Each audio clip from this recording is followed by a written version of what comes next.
तो मित्रों, आजकल प्राइवेट जॉब के चक्कर में बहुत गड़बड़ भी हो रही है। इसलिए जहाँ पर भी जॉब करें आप थोड़ा सोच समझ के जॉब करें। पैसे वगैरह निकालने का आप सोचें, क्योंकि छोटे नौकरी के चक्कर में जो छोटे छोटे शहरों से जो लड़के आ रहे हैं और बड़े शहरों में जा कर के फंस जाते हैं टारगेट के चक्कर में। टारगेट आपका पूरा होता नहीं है, आपके घर के खर्चे पूरे रहते हैं, फिर आप कैसे करोगे? इसमें क्या आपको स्टेप लेना चाहिए और क्या स्टेप नहीं लेना चाहिए, मैं आपको बताता हूँ।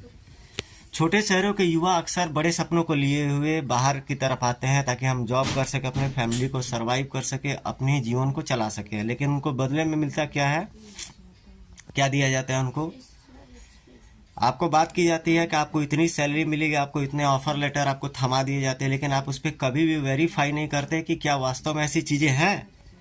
तो अपने अनुभव के आधार पर, चूंकि हम लोग एमएनसी, प्राइवेट, बीपीओ, केपीओ सब तरह का जॉब का एक्सपीरियंस है हम लोग के पास। लोकल क्षेत्र से हम लोग आते हैं, हम लोग का फेसबुक, यूट्यूब सब चीज़ों पे है।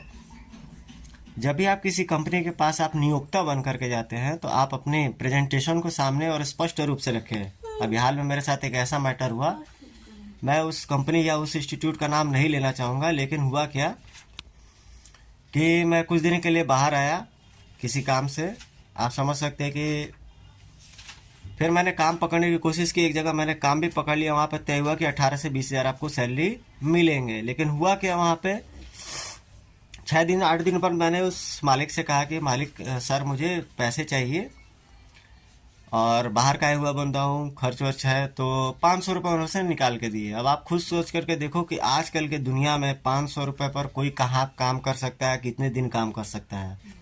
सैलरी तो हमारी ज़्यादा की बात हुई थी। तो ये मैं आपको अवेयर करने के लिए कर रहा हूँ कि ऐसी फ्रॉड हो रहे हैं हमारे यहाँ।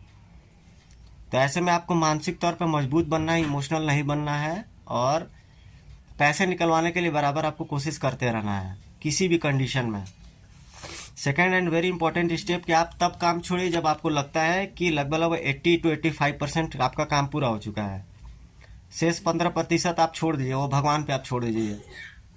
फिर उसके बाद क्या आपको करना है, कोशिश कि लगातार वहाँ से आपको कोशिश करते रहना अपने पैसे निकलवाने के लिए। और जिस भी तरीके से आपके पैसे निकले आप पैसे निकलवाइए, साम दाम दंड भेद किसी नीति का फॉलो कीजिए, पैसे